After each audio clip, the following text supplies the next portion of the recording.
Today we have a 2015 Dodge Durango Limited with a 3.6 motor. The back brakes are starting to grind, so we're going to show you how to replace the rotors and pads. First thing we do, use a 7/8, take off the lug nuts on the rim.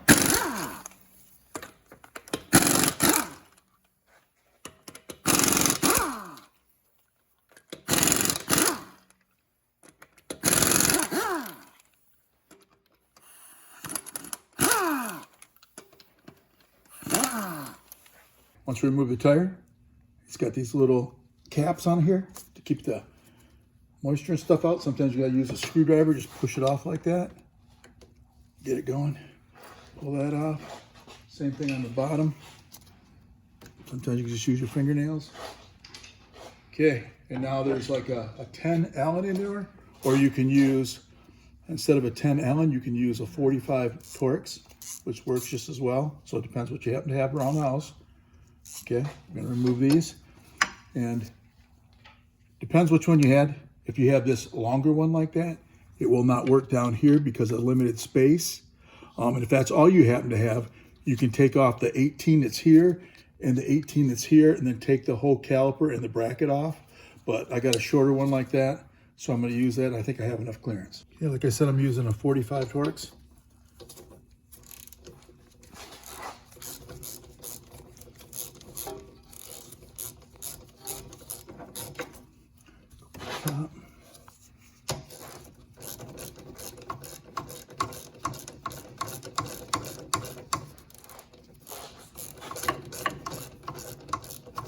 Sometimes you gotta get a screwdriver behind this right here and just push it all the way up, make sure it's out so it has clearance, so you can get the caliper off.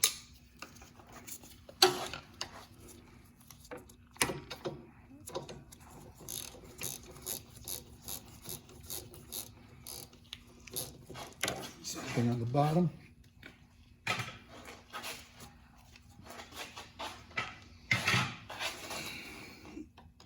Just give it a push on the threads right there. Push it back like that. A lot of times if you buy a mid-grade pad or a better, they will give you the new clips. So I'm not really worried about this one. I know I have them. So I'm just gonna snap that baby out of there. I'm not worried about bending it or anything. Just get it out of there. And now we can take a caliper off. You make sure your slide pins are pulled back. Just pull it off, set up the top. And you can see there's not much left of the pad.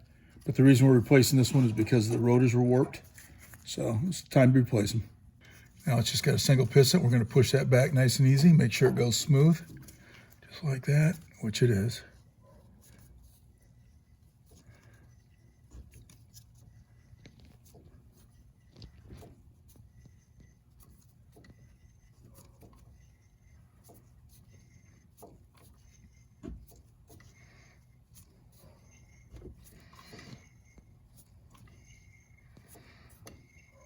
Okay, and once this is flush, right there, I'm gonna remove these. You want these to slide good, of course, so it works properly. I'm gonna remove those, clean all that up, and put it back together and grease it. I cleaned it with a wire brush, so you can see it's nice and shiny there. And now I'm gonna use my lubricant, so it works good. So use a lot of it if you can. I mean, put some more on the other side. If it doesn't have enough, it starts to stick and it wears your brake pads prematurely. So just like that. See how easy that slides back and forth? That's how you want it. Since we're replacing the rotors, you got to remove the caliper bracket. So these are 18.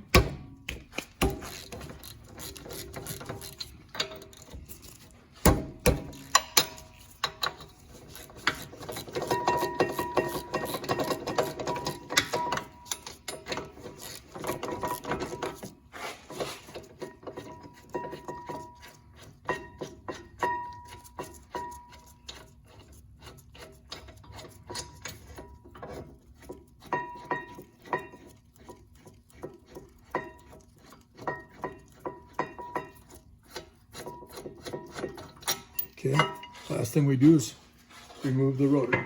We're removing the old rotor. You might have to hit it around here. Be careful not to hit your threads, of course, or tunk it on the side where it doesn't have the shield on the back.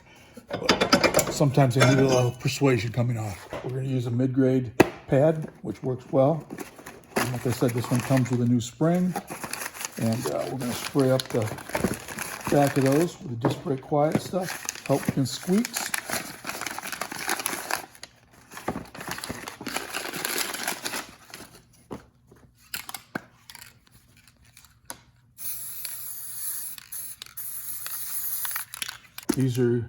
These rotors have a 2-year warranty against warpage. So I like these, and they're painted on the outside, so they do look a little better right there for a year or so. Okay.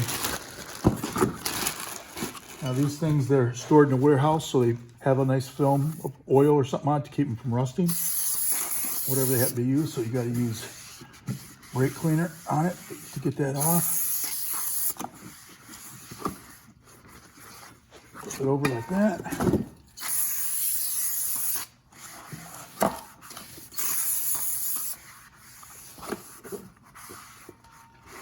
Now it's ready to install. Sometimes on these rotors and stuff like that, they want to pop off. This one seems to be laying flush, so I'm not going to put a lug nut on it to hold it in place. So the next thing we do is put on our caliper bracket. Reinstall our caliper bracket. Just got to line up the crazy old holes there. You want to do it by hand. That one started.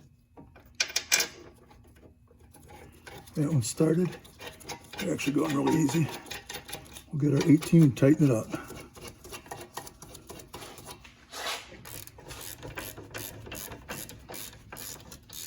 Snug.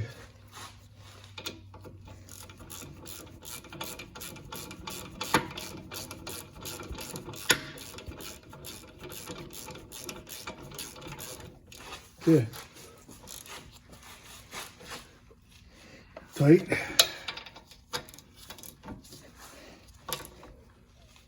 Tight. Now we're going to install the back pad there. Just snap those in, just like that. This one right here, you want to make sure that this squeaker is actually in the same spot as the one you took off. You don't want it in a different spot because it might rub. So now we just take this up, make sure you're not twisted here or anything. Make sure these are back and just push it on, just like that. And we'll tighten up the bolts in the back. These slide pins, you can kind of push them in. You can kind of feel when it hits the hole like that. Kind of hold it in place. Start tightening it up.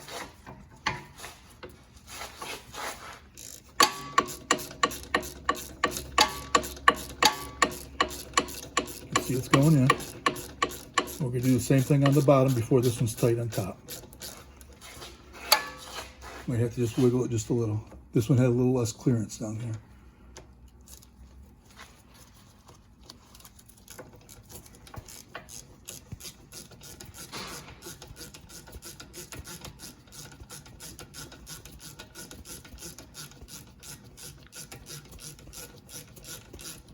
Yeah, it's tight.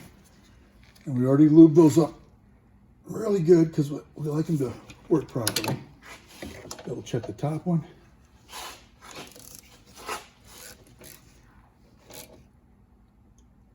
Okay, those are both tight. I also like to put a little lube on these caps, just to help out a little.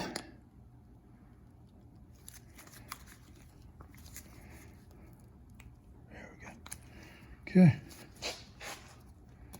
There we go, that's all done. Everything's tight on the back. So they gave us a new clip. You sit it behind there like it's supposed to be on the top and the bottom, and you just push it in with your thumbs so it clips like that. And I like to take a hammer and just tunk it down to make sure it's down, but you can tell that's sitting flush. Last thing we do is reinstall the tire. Put the lug nuts on by hand so they're not cross-threaded. And you can either use the 4-way that you have or a gun, whatever gets the job done. But always do it in a crossing pattern.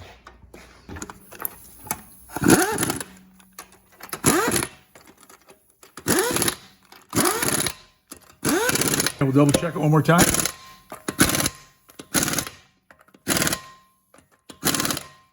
And that's how you do the rear rotors and brakes on a 2015 Durango.